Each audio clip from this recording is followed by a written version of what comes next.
Gregg, if you could explain, we talk a lot about this show on when it comes to rental properties, we've got 5 profit centers, right? We've got cash flow, we've got tax deferment, we've got debt pay down, we got inflation hedging. And then of course we have home price appreciation, which is always the biggest piece of the pie. And one of the things that we love so much about it all in real estate is the act of leverage, right? The idea that you can invest a little bit of money and then put someone else's money to work for you as well. Can you just talk through what people need to know when it comes to rental properties, the difference between investing traditionally and investing in this tax deferred vehicle? Yes, so I'll talk about it from 2 different points. We'll talk about it in regards to the 5 profit centers. What changes when you invest in a retirement account and what versus outside of a retirement account. And then we'll also talk about leverage. So when you're inside of a retirement account, your profit centers work a little bit differently. And you've got those 5 profit centers, right? You still get net rental income. You still have principal pay down if you have a loan, because you can get leverage for purchasing a property in your retirement account, right? You still get home price appreciation. It's still an inflation hedge, all those good things. But the tax savings component works a little bit different, and it's not to your disadvantage. But like Jason was just describing, one of the secrets of the rich is to make sure that you are taking care and paying your fair share of taxes and no more than that. And when you invest in a retirement account, invest in a rental property in your retirement account, it's already tax deferred or tax free. Saying it another way, if you invest outside of your retirement account, you have to work hard to get it to be tax deferred. And the way that you do that is you get a write-off called depreciation along with all those other write-offs. And in effect, what you're trying to accomplish is tax deferred status so that your assets can grow tax deferred.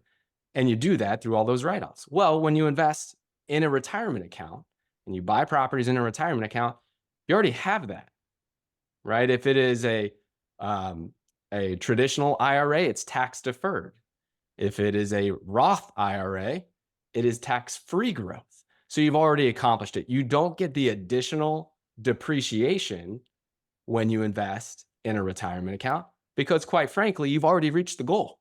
You're already at tax deferred or tax-free growth status. And so that's a common question that you get. And sometimes people feel like, oh, geez, well, maybe I'm missing something because I'm not getting depreciation when I invest in a retirement account. And I try to flip that perspective. And I'm like, you're already there.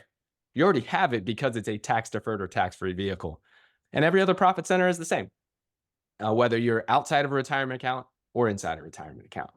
Now, leverage, on the other hand, is very different. If you are outside of a retirement account, what you're going to get is most likely you'll get conventional financing. And that's a typical Fannie Mae loan. It is a loan where, you'll put down anywhere from at minimum 20% down to generally clients are putting maybe 35% down, sometimes 40% down if they want to get additional cash flow. You'll get the lowest rates possible out there. And right now, the projections that we use for a JWB investment is 5.75%. So you're going to get the lowest rates possible. That's conventional loans. That's outside of your retirement account. And that's because these are loans that are readily available. Every bank wants to originate a loan like this. And then it's supported on the back end through Fannie Mae, which is a government-sponsored entity. And that's just kind of the way the system works. So there's a healthy balance of demand and supply there, and you're able to, of course, get the lowest rates that you can. Now flip into retirement account zone here. If you want to get leverage in a retirement account, you absolutely can. The terms are very different. There's a very small niche of lenders that actually will lend to properties that are purchased in your retirement account. It's a different type of loan, and it's called non-recourse loans. And a non-recourse loan has to be this type of loan to be made to your retirement account because a bank cannot have recourse against your IRA if your IRA does not pay the loan back to the bank. It has to be a non-recourse loan. And the reason is because you are not your IRA. Your IRA does not have a Social Security number, and it's impossible for the bank to have that type of recourse against your IRA because it is not you. It is a separate entity. And so there's more risk to the lender because of that. If your IRA takes out a loan to buy a property and the IRA does not pay the bank back, the bank will still take your property, but they don't attack your personal credit. And because of that, it's a different ballgame. And the terms are not as advantageous for you as you're buying a property in your retirement account. So think higher down payments. So generally 50% down, 50% is the minimum because the banks want to have more security when they're making a non-recourse loan, and your interest rates will be a lot higher. I don't know exactly what they are right now. They tend to change from time to time, but definitely not 5 3/4. Think more along the 10 to 12% interest rate environment for a non-recourse loan. And the next question may be, well, can I still get positive cash flow in those types of scenarios? And the answer is yes.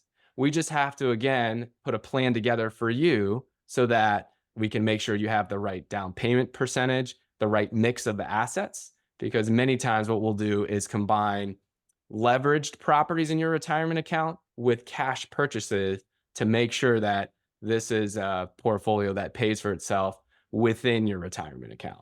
How'd I do there, Pops? I thought that was pretty good, man. Pretty good. Pretty good. What do you think, Jason? You think you did all right there? I love it. I think the only thing I would add, just to highlight is that in an IRA, you cannot get leverage to buy stocks. And so, while Gregg is highlighting the difference, and yeah, a non-recourse loan is not as good as a traditional loan, right? For all the reasons Gregg mentioned. But before we assume it's bad, let's just focus on one key thing here. No lender will write you a loan in an IRA on stocks because it has to be non-recourse. They don't want the stocks as their loan collateral. Now, I'm not knocking stocks, right? Although I probably am inadvertently, but think about that. Lenders will not write you a loan solely secured by stocks, but lenders will write you a loan solely secured by real estate. Let that sink in and let that tell you about the asset class. So yeah, is there a couple of hurdles you got to jump through? Potentially, but when you look at the value and the opportunity and the benefit on the back end, there's small time potatoes in terms of what you've got to do, but the opportunity is massive. Absolutely massive. Fair point, man. Fair point, right? Like this idea of look at all you got to think about when it comes to a risk, like how you evaluate risk is that they're willing to write you a loan on something with no recourse just because the asset is so good. And that's why everybody loves real estate, of course.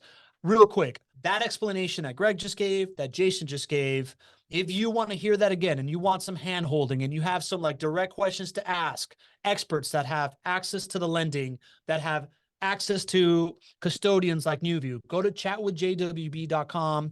And if you need just like that, that is where you go to get your questions directly answered and all the minutia. And there's experts here at JWB that will talk you through all of this. They do this all the time. And, there's few people out there that are experts on this stuff. So like really just verifying anything that your buddy told you with somebody at chatwithjwb.com, probably a good idea all the way through to just like, hey, this is what I'm thinking. Am I crazy? They can talk you through it and put a plan together. That's what happens there.